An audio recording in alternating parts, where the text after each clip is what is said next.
Como um homem de 42 anos que passou a maior parte da vida estudando física, devo admitir que tive uma grande concepção errada. Eu acreditava que cada objeto tem uma única trajetória no espaço, um único caminho. Mas neste vídeo vou provar que isso não é verdade. Tudo está, na verdade, explorando todos os caminhos possíveis ao mesmo tempo. Então, vamos começar com um experimento mental simples. Digamos que você está na praia quando de repente vê seu amigo lutando na água. Você quer ajudá-lo o mais rápido possível. Então, qual caminho você deve tomar para chegar lá? O caminho mais curto é uma linha reta, então você poderia ir diretamente até ele. Mas você pode correr mais rápido do que pode nadar, e este caminho exige mais natação. Como alternativa, você poderia correr pela praia para minimizar a distância através da água. Mas agora a distância total é maior do que o necessário. Então, o caminho ideal está em algum lugar entre esses dois. Para ser preciso, depende das velocidades em que você pode correr e nadar. Você pode reconhecer essa relação matemática, porque é exatamente a mesma lei que governa a luz passando de um meio para outro. Então, a luz também pega o caminho mais rápido do ponto A ao ponto B. O que é estranho nisso é que, como humanos, podemos ver para onde queremos ir e então descobrir a rota mais rápida. Mas a luz... Quer dizer, como a luz sabe como viajar para minimizar o tempo de sua jornada? Agora, aqui é onde minha concepção errada entra. Eu acendo um feixe de laser. A luz simplesmente vai em uma direção. Eu jogo uma bola. A bola simplesmente vai em uma direção, sabe? Eu teria respondido, não há nada de estranho nisso. A luz parte do ponto A em alguma direção, e então, um pouco mais tarde, ela encontra um novo meio. E devido às interações locais com esse meio, ela muda de direção, terminando no ponto B. Se você descobrir mais tarde que de todos os caminhos possíveis, a luz levou o tempo mais curto para ir de A a B, eu não pensaria que ela estava otimizando para nada. Eu apenas pensaria que é o que acontece quando a luz obedece às regras locais. Mas agora vou provar que a luz não se propaga em apenas uma direção. Em vez disso, ela realmente explora todos os caminhos possíveis, e o mesmo vale para elétrons e prótons. Todas as partículas quânticas, então, o fato de vermos coisas em trajetórias únicas e bem definidas é, de certa forma, a ilusão mais convincente que a natureza já concebeu. E a forma como funciona se resume a uma quantidade conhecida como ação. Radiação de corpo negro. Em um vídeo anterior, mostramos como um cientista obscuro, Maupertuis, fez uma proposta ad hoc de que deveria haver uma quantidade chamada ação, que ele definiu como massa vezes velocidade vezes distância. E ele alegou que tudo sempre segue o caminho que minimiza essa ação. Hamilton mais tarde mostrou que essa ação é equivalente à integral ao longo do tempo da energia cinética menos a energia potencial. A ação foi útil e uma forma alternativa de resolver problemas de física, especialmente quando as leis de Newton se tornam muito complicadas. Mas então, por volta da virada do século XX, a ação apareceu no coração de uma revolução científica, o nascimento da mecânica quântica. Tudo começou com a iluminação elétrica na Alemanha. Pense em como era nos anos 1890, certo? A eletricidade se tornando mais amplamente disponível, pelo menos nos setores urbanos. E coisas como, lâmpadas. Elas eram novas, eram literalmente a nova sensação do momento. A Alemanha queria substituir todas as suas luzes de rua a gás por lâmpadas elétricas. Então, uma pergunta importante era, como maximizar a luz visível emitida por um filamento quente? Cientistas de um instituto de pesquisa alemão, o PTR, estudaram quanta luz diferentes materiais emitiam em função da temperatura. Em baixas temperaturas, cada material emitia seu próprio espectro característico, principalmente no infravermelho. Mas, acima de cerca de 500 graus Celsius, todos os materiais começavam a brilhar da mesma forma, com uma distribuição de luz quase idêntica. Quanto mais quente o objeto, mais energia era emitida em cada comprimento de onda, e o pico da distribuição se deslocava para a esquerda. Mas eles ainda não entendiam como funcionava teoricamente. Então, esse era o próximo passo, certo? Se você pode entender como funciona teoricamente, então você pode usar essa teoria para potencialmente projetar seus produtos. Eles começaram imaginando o objeto mais simples possível, um que absorveria toda a luz que incidisse sobre ele e emitiria radiação perfeitamente com base em sua temperatura. Eles chegaram à ideia de um buraco em um cubo de metal. Este buraco é um corpo negro perfeito, porque qualquer luz que incidir sobre ele entrará direto, quicará dentro e eventualmente será absorvida. Mas isso também o torna um emissor perfeito. Qualquer radiação dentro do cubo pode escapar pelo buraco sem impedimentos. Teóricos raciocinaram que os elétrons nas paredes do cubo vibrariam, emitindo ondas eletromagnéticas. Essas ondas, então, ricocheteariam nas outras paredes. Quando você tem duas ondas da mesma frequência, onde uma viaja para a direita e a outra para a esquerda, elas podem interferir de tal forma que criam lugares onde não há amplitude de onda. Esses são os nós. E lugares onde há amplitude de onda máxima, os antinós.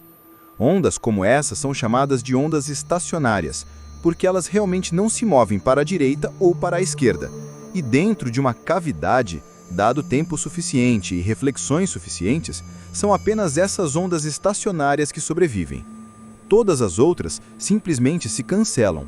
Então, uma espécie de ordem emerge do caos.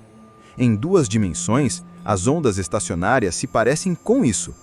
Para comprimentos de onda mais curtos ou frequências mais altas, você pode encaixar mais e mais modos de vibração diferentes dentro deste cubo, de modo que em 3 dimensões, o número total de modos é proporcional à frequência ao cubo, ou 1 sobre o comprimento de onda ao cubo. A expectativa era que haveria mais e mais ondas dentro do cubo, quanto menor o comprimento de onda. Isso levou diretamente à lei de Rayleigh-Jeans. Em comprimentos de onda mais longos, ela combinava muito bem com os dados experimentais, mas, em comprimentos de onda mais curtos, a teoria divergia do experimento. Na verdade, ela previa que nos comprimentos de onda mais curtos, uma quantidade infinita de energia seria emitida. Isso, por razões óbvias, ficou conhecido como a catástrofe do ultravioleta. Como Planck resolveu a catástrofe do ultravioleta? A pessoa que resolveu esse problema foi Planck, mas Planck quase não chegou a estudar física, porque quando tinha 16 anos, ele foi ao seu professor e perguntou: "Bem, talvez eu pudesse seguir uma carreira em física?" Ao que seu professor respondeu que ele faria melhor em encontrar outro campo para pesquisar, porque a física era essencialmente uma ciência completa. Sabe, havia apenas alguns probleminhas que eles tinham que resolver, mas fora isso, estava acabado. Mas Planck não ouviu. Em 1897, ele mesmo era professor, e pelos 3 anos seguintes, ele lutou para encontrar uma explicação teórica para a radiação de corpo negro. Ele tentou abordagem após abordagem, mas não importava o que ele tentasse. Nada funcionava. Ele disse: "Eu estava pronto para sacrificar cada uma de minhas convicções anteriores sobre as leis físicas." Então, em um, entre aspas, ato de desespero, ele fez algo que ninguém havia pensado em tentar. De acordo com a física clássica, a energia de uma onda eletromagnética depende apenas de sua amplitude, não de seu comprimento de onda ou frequência. E ela poderia assumir qualquer valor arbitrário. Assim, qualquer átomo poderia emitir qualquer comprimento de onda de luz com uma quantidade arbitrariamente pequena de energia. Mas Planck tentou restringir a energia para que ela só pudesse vir em múltiplos de uma quantidade mínima, um quantum. E ele fez a energia de um quantum diretamente proporcional à sua frequência, E igual hf, onde h é apenas uma constante. Pense no que isso faz com a radiação vinda do corpo negro a uma dada temperatura. Os átomos na cavidade têm uma gama de energias. Alguns têm um pouco, poucos têm muito. E a maioria tem sua energia em algum lugar no meio. Para a radiação de comprimento de onda longo e baixa frequência, a energia hf de um quantum é pequena. Então, todos os átomos têm energia suficiente para emitir esse comprimento de onda, e o espectro corresponde muito bem à previsão de Rayleigh-Jeans. Mas em comprimentos de onda mais curtos, frequências mais altas, a energia de um quantum aumenta, e agora nem todos os átomos têm energia suficiente para emitir esse comprimento de onda. É por isso que o experimento diverge da previsão clássica. O espectro atinge um pico e então começa a cair, porque cada vez menos átomos têm energia suficiente para emitir um quantum dessa radiação. E chega um ponto em que nenhum dos átomos tem energia suficiente para emitir um quantum. Então, aqui o espectro deve cair para zero. Com essa abordagem, Planck obteve uma nova fórmula para o espectro de radiação. Agora tudo o que lhe restava fazer era ajustar o parâmetro H. E quando ele fez isso perfeitamente, ele conseguiu que sua fórmula se encaixasse perfeitamente com o experimento. O quantum de ação. Mas ele estava meio incomodado com sua própria fórmula, porque para ele era apenas um truque matemático. Ele não tinha ideia do porquê funcionava. Era puramente formal. E o mais importante, ele não tinha ideia do que H representava. Quer dizer, ele havia introduzido uma nova constante física sem qualquer razão. Ele escreveu: uma interpretação teórica tinha que ser encontrada a qualquer custo, não importa quão alto. Então, a partir daquele momento, ele se dedicou a encontrar uma. Ele refletiu mais tarde que, depois de algumas semanas do trabalho mais extenuante da minha vida, a luz veio à escuridão, e uma nova perspectiva inimaginável se abriu diante de mim. Ele introduz o que agora chamamos de constante de Planck, e ela tem as unidades de ação. A constante de Planck, H, é um quantum de ação. Planck mais tarde propôs que, a qualquer momento que qualquer mudança acontecesse na natureza, seria algum múltiplo inteiro desse quantum de ação. Então, é meio assustador. Essa descoberta que inicia o movimento em direção à teoria quântica traz a ação, não a energia e não a força. Ação. Isso lhe dá uma pista. A princípio, o quantum de ação recebeu pouca atenção. Isso até que um funcionário de patentes de 26 anos entrou em cena. Em 1905, Einstein afirmou que a teoria de Planck não era apenas um truque matemático. Estava nos dizendo que a luz realmente vem em pacotes discretos, ou fótons, cada um com energia, HF. Einstein usou essa percepção para explicar o efeito fotoelétrico, como a luz pode ejetar elétrons de um metal, mas apenas quando a frequência é alta o suficiente. Se a frequência for muito baixa, nenhum elétron será emitido, independentemente da intensidade. A ideia de quantização se espalhou. 8 anos depois, Niels Bohr estava tentando entender como um átomo é estável se ele tem uma carga positiva no centro e elétrons negativos zunindo ao redor dele. Por que eles não simplesmente espiralariam no núcleo, irradiando sua energia à medida que se movem? E o que ele quer fazer é, ele diz, há algo estranho em algo ser discreto, que parece ser a nova lição ambígua e esquisita do novo quantum de ação. Bohr percebe que à medida que o elétron gira em torno do núcleo, ele tem um momento angular, massa vezes velocidade vezes raio. Então, o momento angular tem as mesmas unidades que a ação. Então o que ele decide fazer é discretizar o momento angular orbital. Sem um bom motivo, ele diz: deixe-me aplicar isso e dizer e imaginar que o elétron só pode estar em uma unidade, 2 unidades, 3 unidades da mesma quantidade H. E porque está falando de movimento em círculo, os fatores 2π entram. Então é realmente NH sobre 2π, o que agora chamamos de H cortado. Isso aparece do nada. Parece que não há absolutamente nenhuma boa razão para que o momento angular seja quantizado. Mas ao fazer isso, Bohr encontra os níveis de energia corretos do átomo de hidrogênio.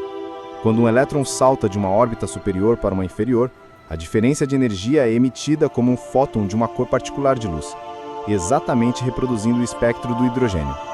E isso foi algo bastante surpreendente de se obter. Acho que isso foi realmente convincente. Pegue alguma quantidade com a unidade de ação e aplique novamente, uma espécie de discretização ou quantização ad hoc. Agora, embora funcionasse espetacularmente bem, ninguém conseguia entender. Isso até 11 anos depois. A hipótese de de Broglie. Para seu doutorado, Louis de Broglie estava contemplando as recentes descobertas na física. E sua grande percepção foi que, se a luz pudesse ser tanto uma onda quanto uma partícula, então talvez as partículas de matéria também pudessem ser ondas. Ele propôs que tudo, elétrons, bolas de basquete, pessoas, absolutamente tudo tem um comprimento de onda. E ele definiu esse comprimento de onda analogamente à luz, como a constante de Planck dividida pelo momento da partícula, ou massa vezes velocidade. Agora, se um elétron é uma onda, a única maneira de ele permanecer ligado a um núcleo em um átomo é se ele existir como uma onda estacionária. Isso exige que um número inteiro de comprimentos de onda se encaixe ao redor da circunferência da órbita. Você poderia ter um comprimento de onda, ou 2 comprimentos de onda, ou 3 e assim por diante. Então, a circunferência 2πr deve ser igual a algum múltiplo n vezes o comprimento de onda. podemos substituir a expressão de de Broglie para o comprimento de onda para obter 2πr é igual a nh sobre mv. Mas podemos rearranjar isso para obter mvr, o momento angular é igual a nh sobre 2π. Isso é precisamente a condição de momento angular quantizado de Bohr. Mas agora temos uma boa razão física para que seja quantizado. Porque os elétrons são ondas e devem existir como ondas estacionárias para serem ligados em átomos, porque eles querem ter interferência construtiva, ter uma órbita estável, de volta. Isso é muito bom. Você tira uma dissertação disso. Isso é muito bom. Essa natureza ondulatória dos objetos quânticos que significa que eles não têm mais um único caminho no espaço. Em vez disso, eles devem explorar todos os caminhos possíveis. O experimento da fenda dupla. Não, eu pensei e ensinei o experimento da fenda dupla centenas de vezes sem perceber completamente essa implicação. No experimento da fenda dupla, eu sinto que a coisa mental que eu estou fazendo na minha cabeça é tipo, ok, bom, o feixe não é perfeitamente reto e claro que vai cruzar ambas as fendas porque elas estão muito próximas, sabe? Mas então eu ouvi essa história sobre um professor ensinando o experimento da fenda dupla e isso torna tudo tão claro. Então o professor começa explicando a configuração. Elétrons são disparados, um a um, através de duas fendas para serem detectados em uma tela. Agora, como você não pode dizer com certeza por qual fenda a partícula passou, a mecânica quântica nos diz que ela deve passar pelas duas ao mesmo tempo. Então, para obter a probabilidade de encontrar uma partícula em algum lugar na tela, você simplesmente soma a amplitude da onda passando por uma fenda, com a amplitude da onda passando pela outra fenda, e eleva ao quadrado. Mas foi então que um aluno levantou a mão. E se você adicionar uma terceira fenda? Bem, você apenas soma as amplitudes das ondas passando por cada uma das três fendas e você pode calcular a probabilidade. O professor queria continuar, mas então o aluno interveio novamente. E se você adicionar uma quarta fenda e uma quinta? O professor, que agora está claramente perdendo a paciência, responde: acho que está claro para toda a turma que você apenas soma as amplitudes de todas as fendas. É o mesmo para 6, 7, etc. Mas agora o aluno ousado aproveitou sua vantagem. E se eu fizer fendas infinitas para que a tela desapareça? E então eu adiciono uma segunda tela com fendas infinitas, e uma terceira, e uma quarta. O ponto do aluno era claro. Mesmo quando não estamos fazendo um experimento de fenda dupla, quando é apenas luz ou partículas viajando pelo espaço vazio, eles devem estar explorando todos os caminhos possíveis. Porque é exatamente assim que a matemática funcionaria se você tivesse telas infinitas, cada uma com fendas infinitas. Você tem que somar a amplitude de cada fenda. É assim que funciona. De acordo com a história, o aluno era Richard Feynman. E embora a história seja inventada, a lógica é impecável. Porque se você acredita no experimento da fenda dupla, que você não pode dizer por qual das duas fendas a partícula passou, então você tem que considerar a possibilidade de que ela passa por ambas. Por essa mesma lógica, sempre que qualquer partícula vai de um lugar para outro, você tem que considerar todos os caminhos possíveis que ela poderia ter lado para chegar lá, incluindo aqueles que vão mais rápido que a velocidade da luz, incluindo aqueles que voltam no tempo, e incluindo aqueles que vão para o outro lado da Lua e voltam. Eu sinto que não posso ir ao Sol e voltar. Você tem que restringir a ser o local, certo? Então a matemática não faz isso. Admitir, você pode ver isso apenas no experimento da fenda dupla, certo? E faremos luz porque então não há problemas com a velocidade. Se você for dizer, tipo, este caminho interfere com este caminho e essas distâncias são diferentes, certo? Então claramente eles não podem ter a mesma velocidade. Então você precisa considerar caminhos que têm velocidades diferentes. A maneira de Feynman de fazer mecânica quântica sugere que tudo que vai de um lugar para outro está conectado de todas as maneiras possíveis. E a internet é meio que assim também, conectando-nos a qualquer coisa, em qualquer lugar, a qualquer hora. Pelo menos em teoria.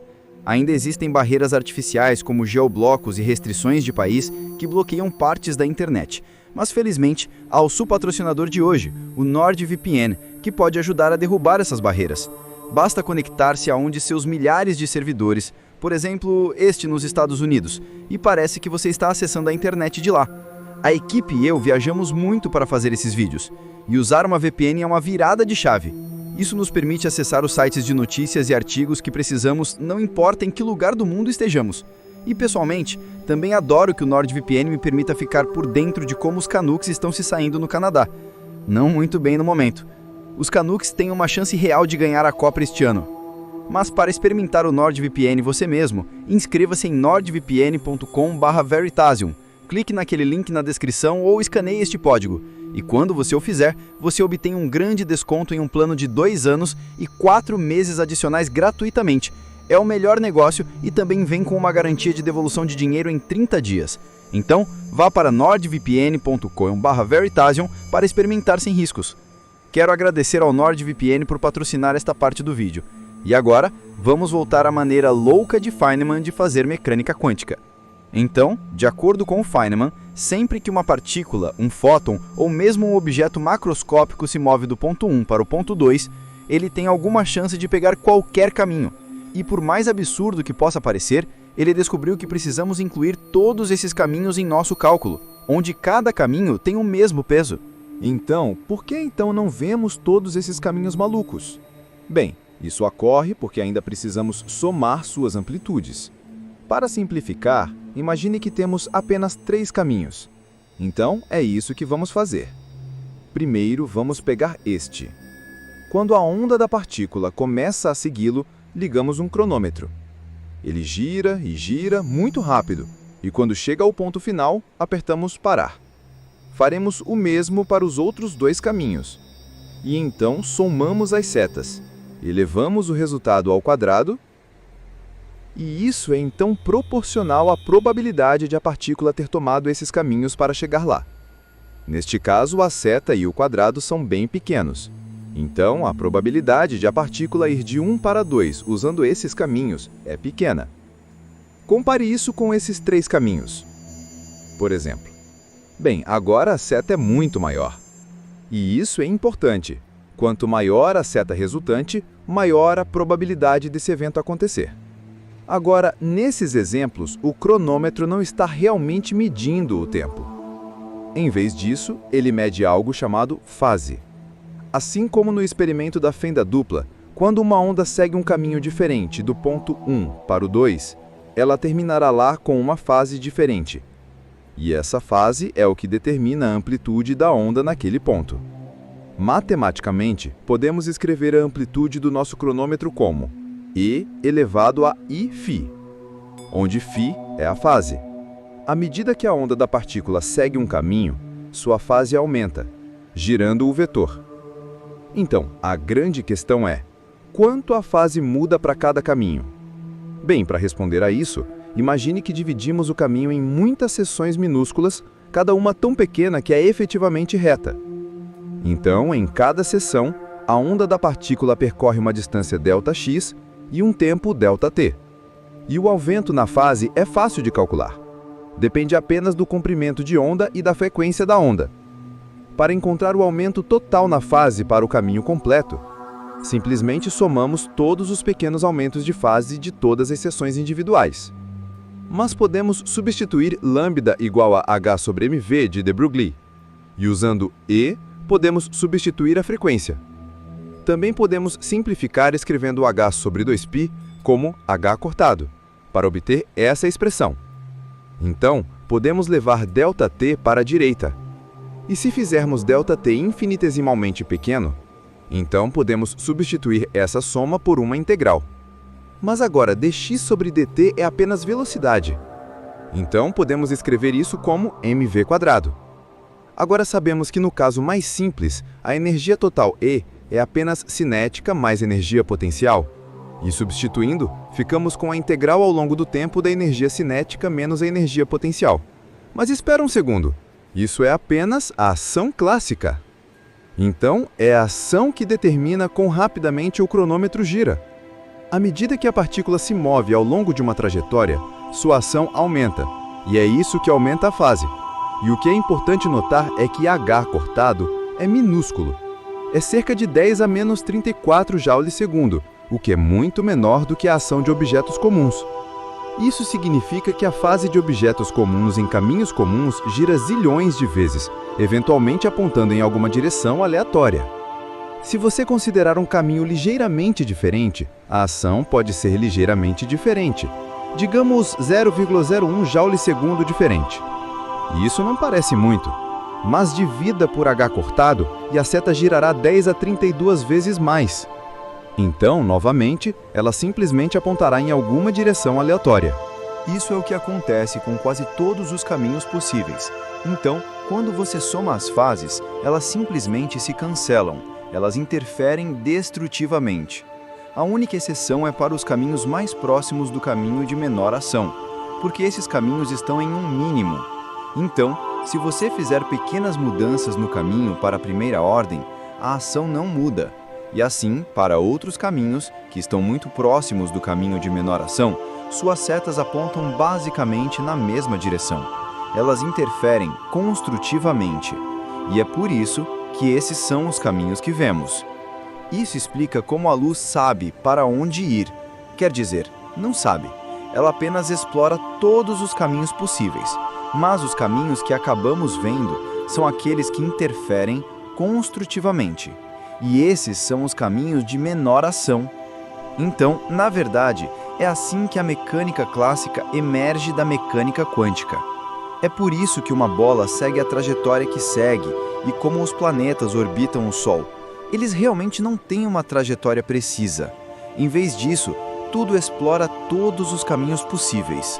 Apenas partículas massivas têm ações grandes em comparação com H, de modo que apenas caminhos extremamente próximos do verdadeiro caminho de menor ação sobrevivem. É por isso que elas são muito mais parecidas com partículas. Se você for para partículas muito menores, como elétrons ou fótons, as ações são muito menores, e assim há uma maior dispersão nas trajetórias que elas realmente acabam tomando.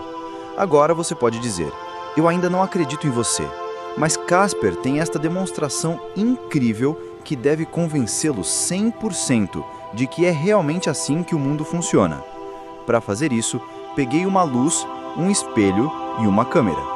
Agora existem infinitos caminhos que a luz poderia seguir, e de acordo com o Feynman, temos que adicionar as contribuições de cada um deles, incluindo caminhos que vão assim. Agora você pode dizer que ele é louco. Não sou louco, é o que acontece. Outra possibilidade é que eu possa vir aqui e ir, ou pode vir aqui e ir, ou pode vir onde você gostaria que viesse e fosse, e pode ir para lá e ir, e assim por diante. E essas são todas as possibilidades, e cada um desses caminhos tem sua própria pequena seta. Então, o que podemos fazer é olhar para todas essas setas e ver onde elas se alinham. E então, se eu acender essa luz, é exatamente onde você a vê refletida, que o ângulo de incidência é igual ao ângulo de reflexão. Mas agora o que vou fazer é cobrir aquele ponto para que não vejamos mais a luz refletir. E então vou provar que Feynman realmente está certo, que a luz também vai assim, é que na maioria das vezes esses efeitos são cancelados. Agora, isso parece impossível, certo? Mas vamos dar um zoom nesta pequena peça aqui. Então vemos todos esses caminhos diferentes e todas as setas simplesmente giram e giram em círculos. Então quando você as soma, elas simplesmente se cancelam. Mas e se eu cobrir cerca de metade delas assim? Bem, agora quando eu somo essas setas, você de repente vê uma grande seta resultante.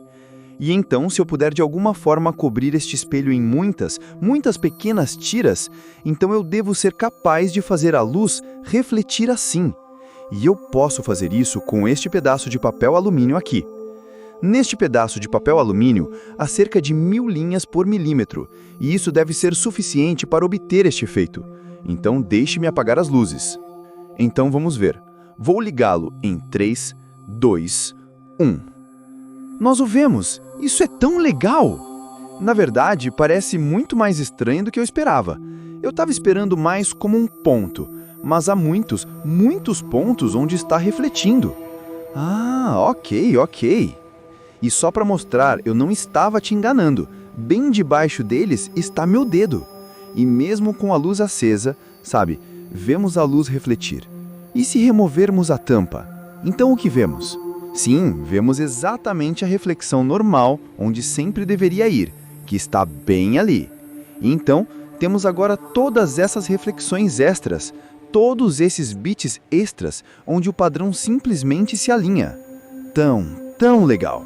Quando eu estava conversando sobre isso com um amigo, na verdade ele disse: sim, mas você está usando uma grade de difração, e isso é meio que trapacear. Você obtém todas essas outras reflexões agora e essa luz está simplesmente indo em todas as direções. E então há mais uma coisa. Eu estava super curioso para tentar. Eu também quero fazer isso com um laser, onde eu acendo o laser bem ao lado, e então se a luz realmente toma todos os caminhos possíveis, também deveríamos vê-lo sair daqui. Provavelmente não deveria funcionar. Eu realmente tenho um laser bem aqui e podemos ver quando eu acendo. E ele realmente apenas vai para um ponto e você pode ver onde está esse ponto. Está bem ali, que é o mesmo lugar onde tivemos nossa reflexão.